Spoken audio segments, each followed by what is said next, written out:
opportunity for me to discuss amongst all of you a little bit about genetics, which is a very exciting and interesting field. So we will start with the basic of genetics and genomics and what is really this genetic material all about. So when we talk about genetic testing or genetics, the whole genome is made up of these 23 pair of chromosomes. So we have millions of cells in our body, and inside the cells, the genomic material is composed of chromosomes. And these chromosomes are, as we know, 22 pairs of autosomes and one pair of sex chromosomes. That could be an XX or an XY. Now, on these chromosomes there are a lot of genes that are present. So one chromosome will have a lot of 200 300 genes on them. So now I will take example of an X chromosome. So this here is the X chromosome, and each of the chromosome is made up of two arms. One is the small arm, also known as the petite arm, which is called the P arm, and the second is the Q arm. Q arm is the larger queen size arm. So when we have these two arms, there are different genes which are present on the P arm and the Q arm. For example, this X chromosome has all these genes which when deleted or missing are known to cause these diseases. So for example, on the X chromosome, the Q arm or the larger arm of the X chromosome, we have this gene for hemophilia A. So if it is deleted, that person will have hemophilia. On the P arm, we have a gene for muscular dystrophy, which when deleted will cause muscular dystrophy. Now, why is it important to understand that we have a chromosome and a gene? Because the testing that is required to detect defects in the whole of the chromosomes and the tests which are present to detect a defect in the genes are different, and that is what the whole confusion and the whole play of genetics is. So now coming on to the genes. So this is the chromosomes, and on the chromosomes are different genes which are present. Now inside that gene we have something known as a exon. These dark blue structures, exons, are the coding part of the genes, and these are the parts that we are interested in, because the exon will make up the proteins, and proteins are the final functional element of our body. So the genes have certain parts called exons which make up the protein, and these are the final functioning parts in our body. Now coming on to the different types of genetic testing that we have. When we want to see if a chromosome is absent from an individual or if there is an extra chromosome in an individual, we do a test that is related to only chromosomes, and these testing for the chromosome is known as a cytogenetic testing. When we are doing tests which are related to the genes, any change in the sequence of the genes or any deletions or duplications in the gene, those tests are known as molecular testing or the molecular tests. Now, the more common tests that we do for Down syndrome or for infertility, for recurrent pregnancy losses, are all cytogenetic tests. And the most important and the prevalent and the gold standard cytogenetic test is what is known as a karyotype. A karyotype is basically a graphical representation of all the chromosomes that are present in our body in the descending order of their size. So I hope this is clear that a karyotype will show us all the chromosomes which are present, and we can see if a large chromosome is missing or if we have an extra chromosome. For example, in Down syndrome, instead of these two chromosomes, we will have 3 chromosomes. So a karyotype is a very good test, and it is a conventional gold standard for these disorders. But the problem is in karyotype is that we are seeing these chromosomes with our naked eyes, and we cannot pick up small losses or gains that are present in this chromosome. For example, on this Y chromosome, we have this SRY region, that is the sex determining region of Y chromosome, and we also have this azoospermia factors. So on a karyotype, we cannot find out if these small regions are missing or they are extra.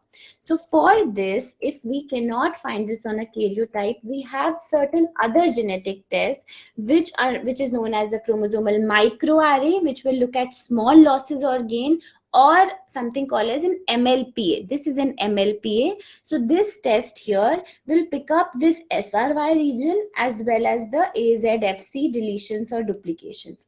So when we are testing for male infertility, the test of choice would be in order of a karyotype and MLPA to look for AZFC deletions, and also we can do a FISH test to look for these very small deletions and duplications, because smaller regions are not picked up on a karyotype. Now coming on to the molecular test that I spoke of. So in the molecular test, that is looking at the gene, we look at the exons, that is the coding areas or the protein forming area of the genes. Now these exons, the tests that we perform for these include the exome sequencing. So as we know that exome sequencing will look at the protein coding area, and there are two types of exome sequencing which is present. For example, if you have a woman in which you are suspecting an infertility and the cause is unknown, we can do a whole exome sequencing because we want to look at all the genes which are present. So this test is known as whole exome sequencing because it will look at all the infertility causing genes and also the other genes which are present in the genome. When we are looking for very specific causes of, for example, we only are interested to look for genes causing cystic fibrosis, or we are only interested in genes causing hemophilia, then we can do this clinical exome sequencing. So for all practical purposes, if we want to do a test for infertility, most of the time we do not know a cause. When we have ruled out the common causes, we will do a whole exome sequencing. Now, let's come on to the introduction to female infertility. So in humans, the chromosomal abnormalities such as monosomy X, Turner syndrome, and cytogenetically visible deletions. Cytogenetically means the karyotype that we see if the deletions are visible on the karyotype, and those ones which are balanced or unbalanced rearrangements that are associated with an accelerated loss of primordial oocytes during female fetal development, which can result in streak gonads at birth. Now, I will just explain this really long, busy sentence. When we have a karyotype like this, if a X chromosome is missing from an XX pedigree, that is something what is called a Turner syndrome. Now, this is number one abnormality, which is the commonest cause of premature ovarian failure, that is Turner syndrome. Now, if the X chromosome is normal, can there be any other abnormality that can be present on this karyotype which can be abnormal? Yes. So that is known as a translocation.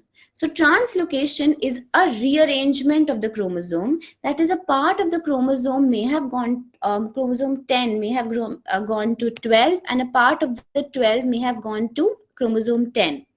If the whole of 10 goes to 12 and whole of 12 goes to 10, there is no net loss of genetic material. And this sort of rearrangement is known as a balanced rearrangement.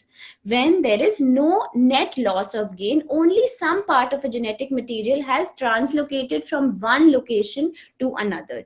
This rearrangement is known as balanced because overall the balance of the genome has not altered. Now, the second rearrangement that is present is known as an unbalanced rearrangement, which means a part of the 9 goes to 10, but the whole of the 10 does not come to 9. That means there is a net loss or gain of genetic material. And when there is a net loss of gain or genetic material, that is known as an unbalanced translocation. Now, as I was speaking, that once we have any of these chromosomal abnormalities, that is, we have a Turner syndrome, we have a balanced or an unbalanced rearrangement that is present, this is associated with an accelerated loss of primordial oocytes during female fetal development, and this can result in streak gonads at birth. These cases account to close to 10% of premature ovarian insufficiency. The mechanism of such massive germ loss is not well understood. However, certain studies suggest that presence of a surveillance mechanism that may detect and eliminate cells which have these problems is really accommodated. For example, if a girl has monosomy X, so there is a surveillance mechanism which is actually picking up these gonadal cells and killing them because they are harmful to the body. So now coming on to Turner syndrome, which is one of the commonest syndrome of primary ovarian insufficiency, and I think it is picked up it is very underrepresented in her cohort. So when we think of Turner syndrome, it is not only that all the girls who have primary amenorrhea will have Turner syndrome. These girls can have different phenotypes. They can have periods, maybe not on their own, but with pills, but they may have oligomenorrhea as well. But most of them will not conceive on their own and may require an IVF pregnancy. They can go unmissed throughout their lives. So the prevalence of Turner syndrome is 1 in 2000 to 2500 female birth. There is short stature, there is delay in puberty, ovarian insufficiency, cardiac and renal abnormalities. So the cardiac abnormalities that are associated with Turner syndrome include the involvement of the aorta and its root, and also hearing loss. We would be surprised to know that 50% of Turner girls in fact have certain degree of hearing loss. Also, we have ophthalmological abnormalities, thyroid abnormalities, and mild neurocognitive issues. For example, the IQ can range from an approximately 90 to 100, but not go more than that. We can also detect Turner syndrome prenatally by an increased nuchal translucency, presence of a cystic hygroma, left side obstructive cardiac abnormalities, that is involving the aortic and the mitral valve, and the maternal quad test may show, of course, a high value for our screen for Turner's. NIPS for Turner syndrome is not good enough. The sensitivity is still okay. It has a sensitivity of approximately 90 to 95%. But once you have an NIPT positive for Turner syndrome, you will only get a confirmation in 50% of the cases. So the positive predictive value of NIPT is very poor for Turner syndrome, and it is not the right choice if we are getting a positive screen on quad marker. If you get a positive screen on quad marker for Turner syndrome, the test of choice would be an invasive testing, because NIPS does not fare well with X and Y chromosomal disorders. So, and another point, an important message would be that if a baby is detected, if a fetus is detected with Turner syndrome and the parents do decide to continue the pregnancy, it is mandatory to repeat the karyotype postnatally in all. So I would discuss this later, and I would leave this like a food for thought, that why do you think that we should repeat a karyotype later after birth? So this is one point I would like some comments on, that we have already done a karyotype in fetal life. Why do we do it again? I mean, does it make sense? So we would discuss that. This is a karyotype image of Turner syndrome, and as we all can see that all the chromosomes are present in copies of 2 except our X chromosome. There is no partner of X chromosome. So this is something known as a 45XO phenotype. So when we say XO, we just mean that there is an absence of the second X chromosome. So this is a girl who has Turner syndrome, and we know the common features of Turner syndrome already. So what are the indications for karyotyping now coming from Turner syndrome? I would not be going into the management for this. So when you have presence of single clinical features like fetal hydrops or cystic hygroma, and when there is a unexplained short stature, a delayed puberty, an obstructive left-sided cardiac abnormality, characteristic short features, these are the indications when we think of a Turner syndrome phenotype. When we have a short, broad neck with webbing, a narrow palate, micrognathia, and also couples who present with infertility. Whenever you have a couple that presents with infertility, it is a must to exclude a Turner phenotype. We will not always find the girls who are short and who have the small fourth and fifth metacarpals here. But that is obviously a good marker. So whenever there is a girl with maybe oligomenorrhea, delayed puberty, we make her close her fist and look at the fourth and fifth metacarpal to look for small or absent ones here. Another thing would be that these girls never maybe do too well in education as well. So now Turner syndrome also has other minor features when we have two or more features in a girl who presents with short stature, which include a renal anomaly, hypoplasia, it could be aplasia, or presence of a horseshoe kidney. So I'm sure we all have seen a lot of horseshoe kidneys that are present, which are also a normal variant, but when combined with short stature, it is must to do a Turner syndrome testing. The other cardiac abnormalities that could be present could be a valvular defects in addition to the aortic defects, and there could be some neuropsychological issue and hearing loss. So this brings us to the end of testing for Turner syndrome. So when we have a girl who presents with short stature and these abnormalities, we do a karyotype for her. So now another little point that I would want to bring out in this discussion is that the karyotype report takes about 3 weeks to return, 2 to 3 weeks as a minimum, but sometimes patients want a quicker report. So in that case, there is another test that we can do, and that test is known as FISH, that is fluorescent in situ hybridization. So we ordered this FISH test and get the FISH test is specifically for Turner syndrome. When karyotype will look at all the chromosomes, so that's why karyotype takes time to return. So we can do this FISH test and the report comes back in 2 days. So when we are suspecting Turner syndrome, we can do a FISH test for specifically Turner syndrome or a karyotype to also understand if there is any extra component of Y or a marker Y or isochromosome X, like other Turner syndrome related abnormalities. Now we come to the end of the genetics for Turner syndrome, and I hope this part for infertility was clear, that all infertile couple we must offer this test.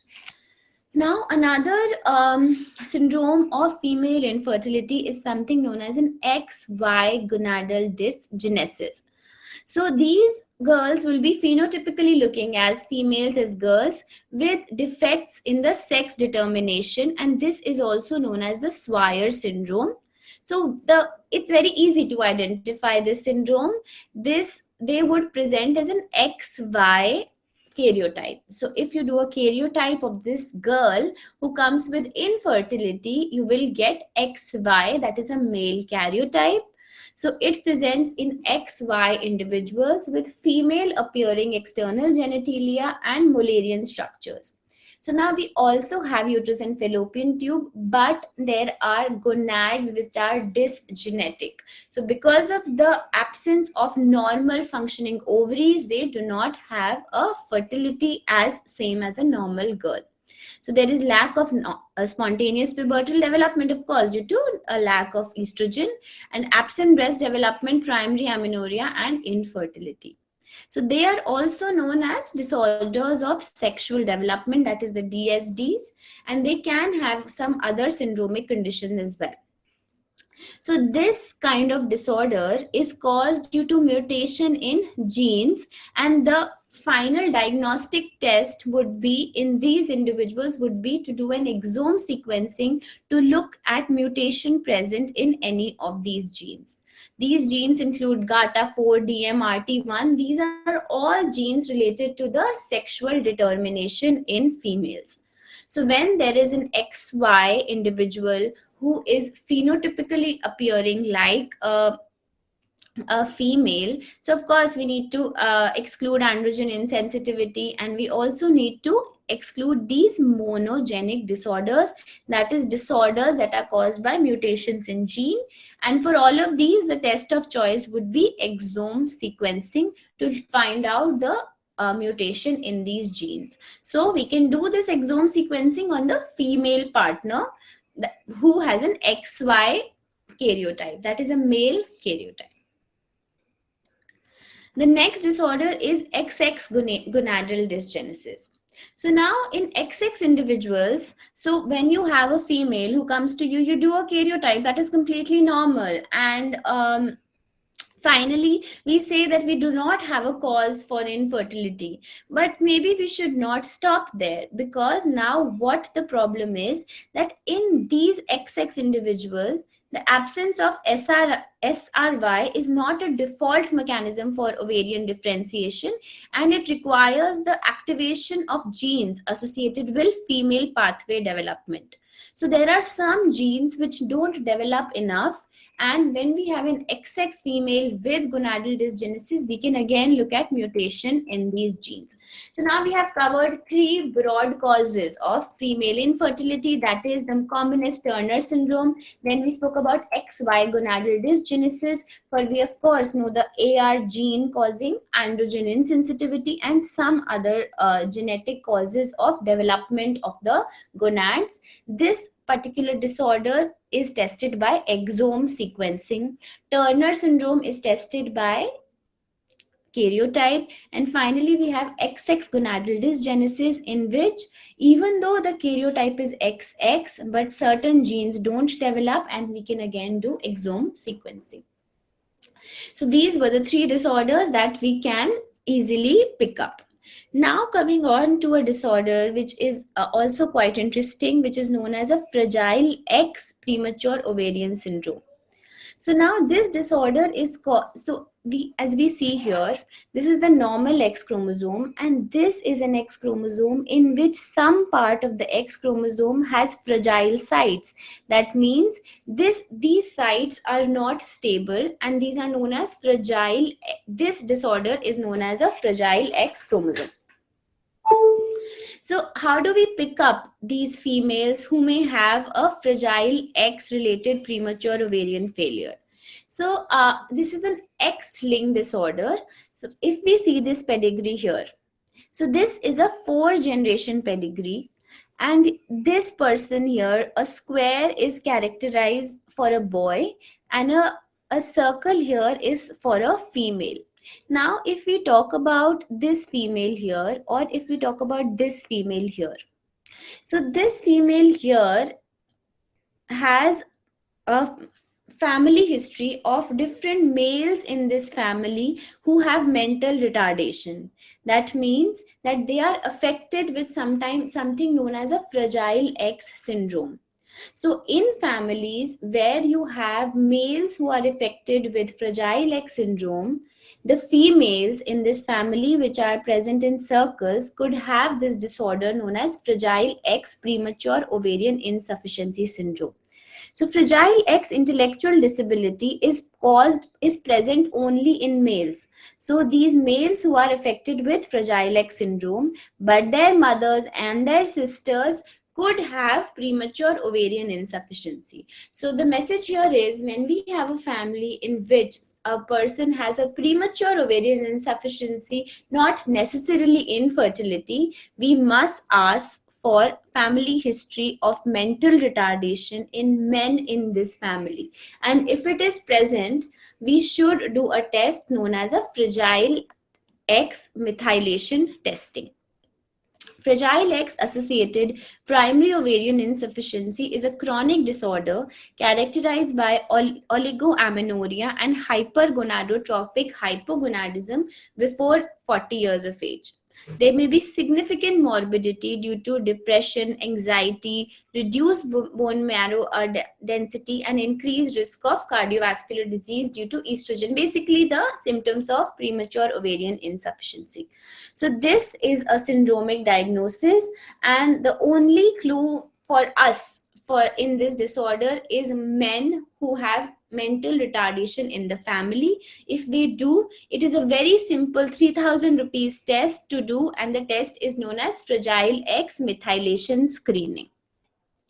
So now we have covered 4 disorders related to female infertility: Turner syndrome, XY gonadal dysgenesis, in which the karyotype will be XY and the phenotype will be a female. Then we had XX gonadal dysgenesis. The test of choice for XY gonadal dysgenesis and XX gonadal dysgenesis would be a exome sequencing to study the sequence of the genes. Then now we have finally studied the Fragile X premature ovarian insufficiency, in which the men will have mental retardation and the females in the family will have premature ovarian insufficiency. Now coming on to a lesser common disorder, which is known as blepharophimosis, that is the eyes which are put together small, ptosis we all know, and epicanthus inversus. So if you see a girl who presents to you with very small stuck together eyes, they can also have ovarian insufficiency in the form of genetic disorders. Then we have certain mitochondrial disorders. We know that mitochondria is the powerhouse of the cell, and all the energy that is present in the cell is made up by the mitochondria. Defects in the polymerase gamma gene, that is the gene which gets the mitochondrial going, are responsible for progressive infertility and eye abnormalities in certain women. So we also have this a little less common disorder for these women. So finally, coming on to the summary of genetic testing for female infertility. So the first test that we should think of in at least a family which has, now I'm speaking about, we have done the karyotype. Please do extend and offer a karyotype for all females with infertility. Once you have done the karyotype, the other test we can offer is a Fragile X testing. This testing should really and mostly be recommended in families with mental retardation which is present. And also the other test, as I spoke, we can do an exome sequencing. Exome sequencing will sequence all the genes that are present in our body, and it will look for any deletions or any changes in the sequence of genes. So these are the 2-3 important tests that we will do in females with infertility. So CMA that I have mentioned here, the CMA is basically a glorified karyotype. The full form of this is chromosomal microarray. CMA will look at very small deletions or duplications in the chromosomes which cannot be picked up on a karyotype. So if we can do these 3 tests, Fragile X, CMA and exome sequencing, we can really go and find out approximately 50% of causes of idiopathic infertility as well. So before we move on to male infertility, I would just like to discuss if there are any questions, because it was a lot of genetics that was here. Ma'am,